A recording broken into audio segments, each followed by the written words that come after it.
Good evening, you're very welcome to the Daily Rundown with me, Fiona Fox. This is the Daily Rundown on Channel 7, so we look at some of the big stories of the day and some of those smaller ones that you might have missed as well. Now tonight we're going to be talking about privatisation of the NHS, trawling and Victorian working conditions. But before we get stuck into tonight's stories, let me introduce to you my guests who are going to help us wade through it all.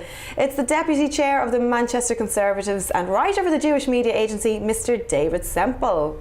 Hi. And writer and regular Daily Rundowner, it's Mr. Drew Tosh. Hello, gentlemen. Good evening. You're very, very welcome. How are we this evening? Not at all bad. We love the summer weather. We love this. I was shush, shush, shush. It might actually hear you and disappear. You'll give it a fright. Well, this is practically autumn in Scotland now. It is. Yeah. We're on the way towards autumn, aren't we, before? Well, we're hoping for that Indian summer, I guess. I think. No, that comes in the end of September. That late, yeah, okay. You don't want it too early. We don't want it it's too the early. last summer you get. Yeah, okay. You dress for it. Something. For the summer, coordinate yeah. colours though. Let's go with that. Well, it's warm in the studio. Anyway, looking forward to the chats with both of you later on. It's not all about us. Don't forget, here at the Daily Rundown, you guys at home can join us as well by tweeting us at the Daily Rundown. Right, let's go to our first news story. Labour leadership contender Owen Smith will accuse the government of being behind a secret plan to privatise the NHS. Mr. Smith has said the NHS spending on the private sector has doubled to $8.7 billion since the Conservatives returned to government 6 years ago. The Department of Health said his analysis was simply wrong. He will point out that the recently published Department of Health annual report showed that almost 8% of healthcare in England last year was bought from private sector providers. That's up from 4% in 2010. What do we think of this? I mean, it's been touched upon and rumoured upon, I would say, for quite a while. How do you feel about Owen Smith going for it now? Owen Smith is using this, it's a conspiracy theory, of course, because, of course, the National Health was conceived by the coalition in wartime that either party which won the election in 1945 was going to bring in the National Health. It happened to be Labour. Probably better for the job that they did that. And since then, all parties in the country have supported the National Health. The Tories don't want to privatise it, they want to use it themselves. You know, it's free at the point of access. Nobody is changing that, and it hasn't changed. And that's the only thing that's free at the point of access for everybody who pays national insurance. For a few services to be provided by the private sectors, no, as long as they're good contracts and the money's worth it, that's very good. It happens in every country. He's doing this to look more left-wing against Mr. Corbyn, who now wants to create a national education service. You're coming up with some new posturing.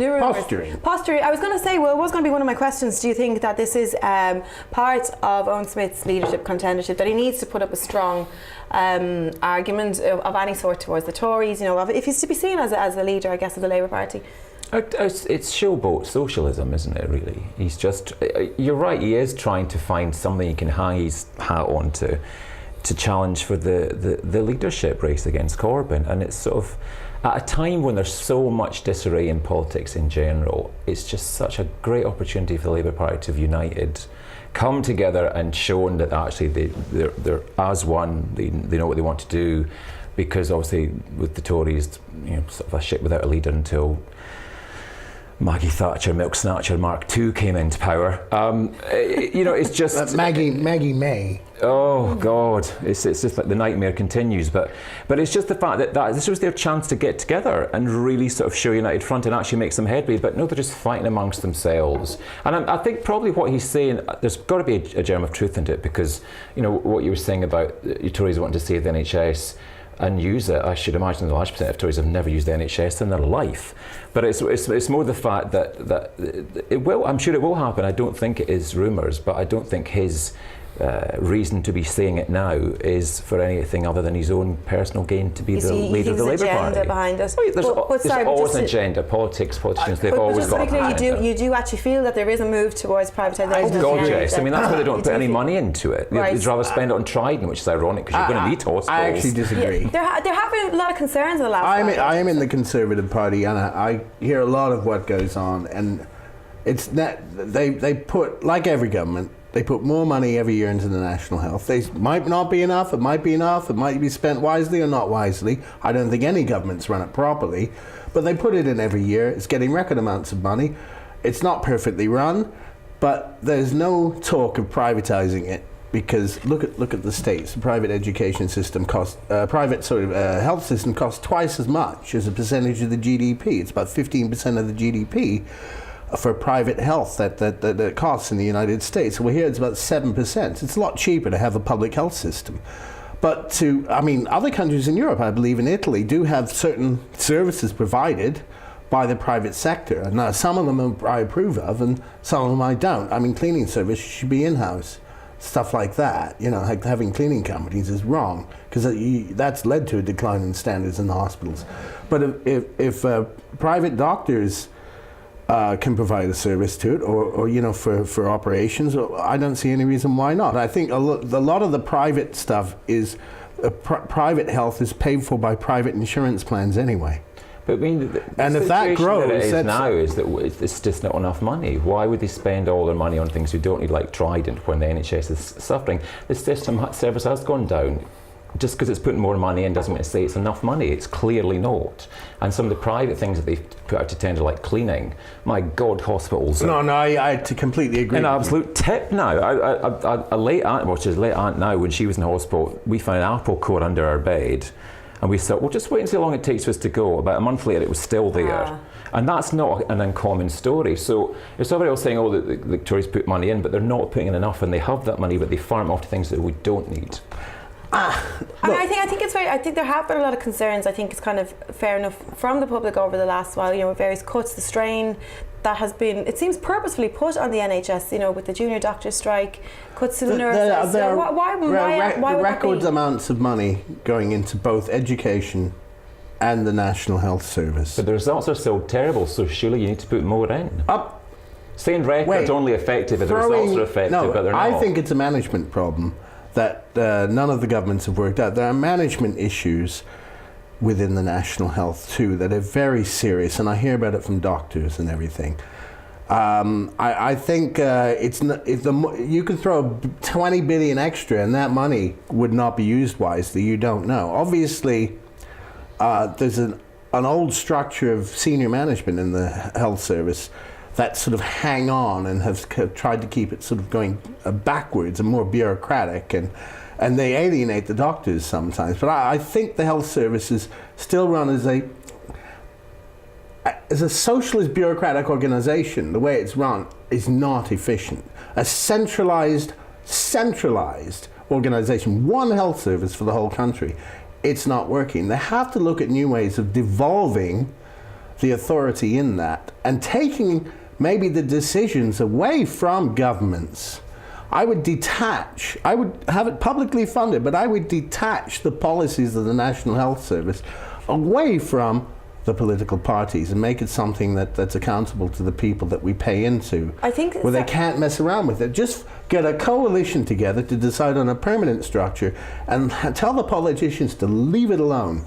Because I don't think they know how to run it. That sounds like the first step to privatization. No, it's not privatization, because if it's publicly owned and publicly funded, you're saying it's not privatization of a bunch of dirty, nasty, incompetent politicians can't keep messing with it.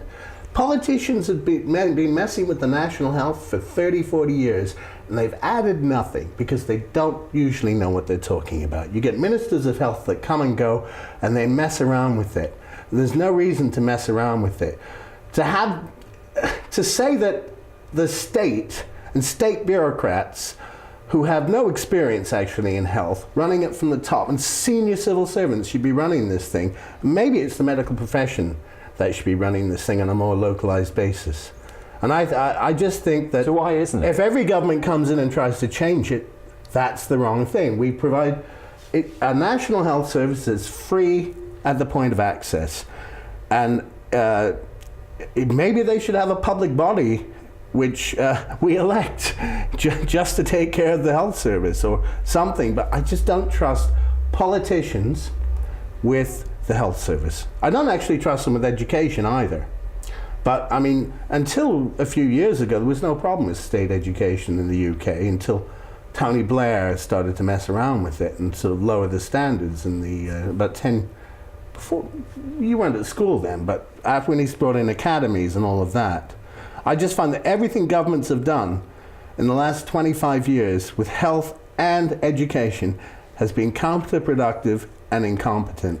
What about, do you think it's important that the government, whichever government is there, reassures the public in some way? If you feel like there's definitely not a move towards privatisation, how are we going to kind of restore faith with the public? Well, I'm not sure that you can, though, because they're always rallying and waving flags and trying to reassure, and then they get in and nothing changes. It just keeps getting worse. So maybe what you're saying is true. Maybe it's because it's in the hands of the wrong elected people. body. It should be a different sort of power, different whatever that deals with it. It could be brought down to a local level.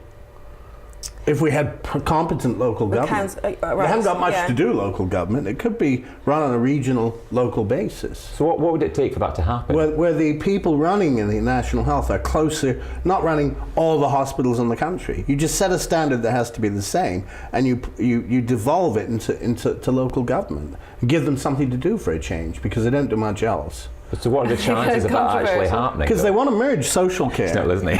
So they want to merge social care. Yeah, but what are the chances realistically of that ever happening? It would have to be somebody take that up as a policy. They don't want to relinquish power. That's the nature of probably being a politician. Yeah. Well, everything's too London-centric. I hate to say it. I used to live in London. I love London. But London controls this country too much. It's too centralised in London. I'm not talking George Osborne stuff, Northern Powerhouse. And I'm not talking about devolved local assemblies. I'm talking about, with our local existing structure of government, actually having things brought to closer to people on a local basis, when actually the communities can get involved in the running of their in sort of helping to run it. Right. It's a bit socialistic, an isn't it? interesting point from David there. I'll leave it on that one. Thanks very much, guys. We're going to go for our first break of the evening. Don't go anywhere. We have lots more news, and our special guest interview will be coming up as well. See you soon.